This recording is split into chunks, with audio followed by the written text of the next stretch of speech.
y aller? Ouais. Bon. Bonjour les scrappeurs et les scrappeuses. Non, c'est l'inverse. Bonjour les scrappeuses et les scrappeurs. On se retrouve aujourd'hui pour une nouvelle vidéo. Comme je vous ai dit la semaine dernière, elle est spéciale pour vous messieurs. Mais pas que, elle est également pour les personnes qui aiment tous les bons spiritueux. J'ai utilisé pour cette vidéo un set de tampons qui s'appelle catégorie supérieure, que voici.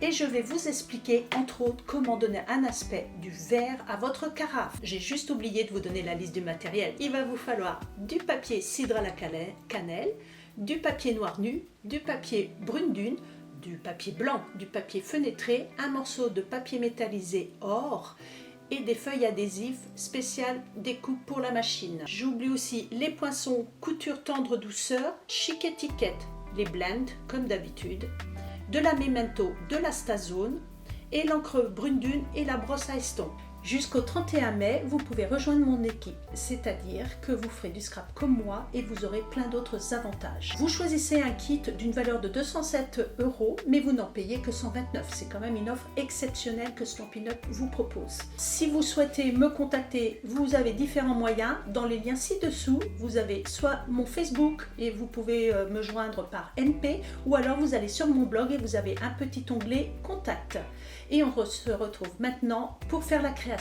A tout de suite. On commence avec une feuille cidre à la cannelle. Vous la coupez par la moitié à 14,85 par 21 cm.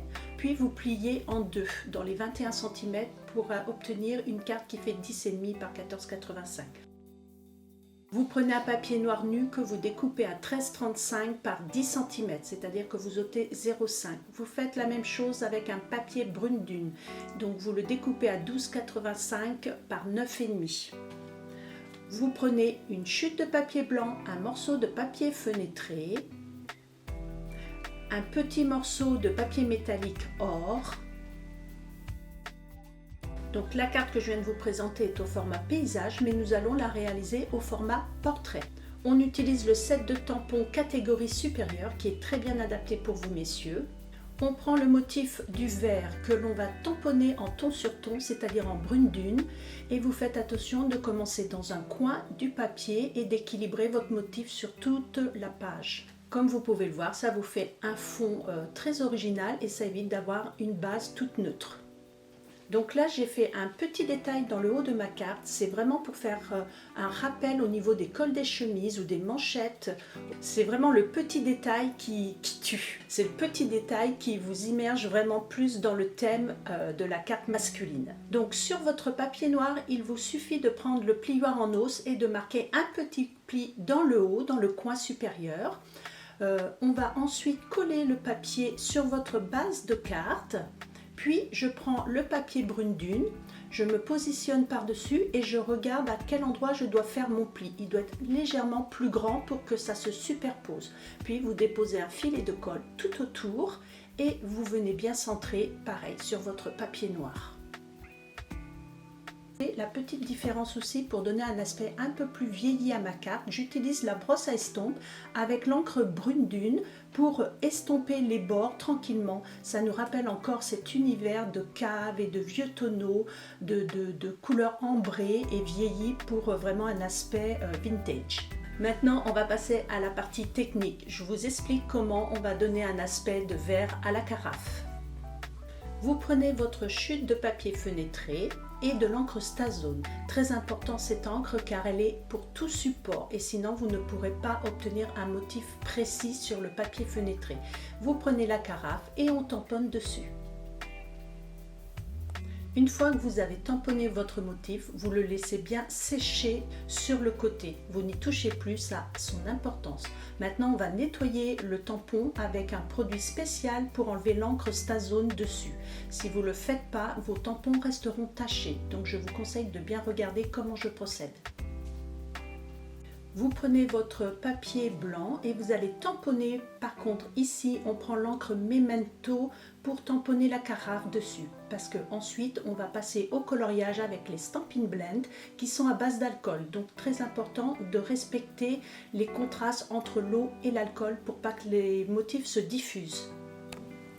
Au niveau des couleurs des blends, j'ai repris la couleur cidre à la cannelle qui était la base de mon papier. J'ai pris la couleur narcisse aussi pour donner un peu de jaune et de couleur, de chaleur au niveau de la texture du liquide. Ensuite, je prends la couleur Piscine Party, c'est pour les parties en vert pour donner un petit peu de reflet.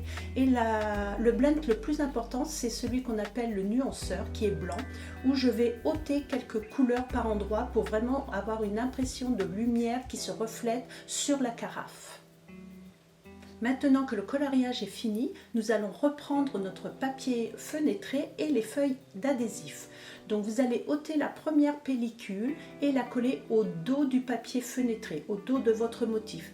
À l'aide d'un plioir en os, vous allez appuyer correctement pour qu'il n'y ait aucune bulle d'air. Donc insistez bien. Et ensuite, vous allez pouvoir passer à la partie de découpage. Mais attention, il faut absolument que votre motif soit bien sec. Et si ce n'est pas le cas, comme moi, vous allez prendre votre pistolet chauffant et accélérer le séchage pour vous aider. Après, vous pourrez seulement découper l'ensemble. Une fois que vous avez découpé la première partie, vous enlevez donc la pellicule au dos, et là je sais qu'il y en a qui vont galérer, vous allez pouvoir coller ce motif sur votre papier blanc qui a été colorisé. Et là, alerte, alerte aux Miss Cracra! Que c'est dur pour une belle cochonne à la fleur de l'âge d'être aussi dédaignée. C'est pas la même chose que moi. Quand je vous ai dit d'utiliser éventuellement votre pistolet chauffant pour vous aider à sécher, ça évitera la cata. Après un deuxième essai beaucoup plus concluant, nous allons pouvoir passer à l'assemblage de la carte. Alors j'utilise les poinçons couture tendre douceur et chic étiquette. Ensuite, on va venir tamponner sur notre texte, donc sur notre découpe, vous allez la faire légèrement sur votre droite pour que je puisse coller la carafe par-dessus sur la gauche. La carafe est collée avec de la mousse 3D et le petit fanion qu'on a découpé dans le papier métallique or, je le coupe en deux, enfin pas complètement, légèrement décalé pour que je colle sous la carafe. Je vais glisser ça dessous carrément avec de la colle. Faites attention que votre fanion, quand vous le collez, soit bien aligné de chaque côté de la carafe. Pour habiller ma carte et donner un petit côté prestigieux, j'ai ajouté quelques joyaux dorés. Vous savez que j'adore ça, j'en mets partout et vraiment ça finit votre carte. J'en mets toujours par chiffre impair, soit 3 ou 5, mais la 3 ça suffit pour l'équilibre visuel. Alors j'espère que le projet vous aura plu aujourd'hui et que ma technique vous aura surprise. N'hésitez pas à partager dans les commentaires toutes vos réactions et j'y répondrai. La semaine prochaine, on change complètement de sujet puisqu'on va aborder à nouveau la fête des mères. Et oui, il est encore temps. Le projet pourra également servir à toutes les mamans qui ont des enfants parce qu'il sera le cadeau idéal pour la fête, pour la fin de... Comment fais ton micro correctement parce que voilà, par exemple, ça c'est mort, on coupe son portable pendant Il est le coupé. tournage. La semaine prochaine, on se retrouve avec un projet complètement différent puisqu'on va retravailler un petit peu la fête des mères. Mais ce projet sera également le cadeau idéal pour toutes les mamans qui ont des enfants parce que vous pourrez l'offrir à tous les professeurs d'école. On se dit à la semaine prochaine. Bye!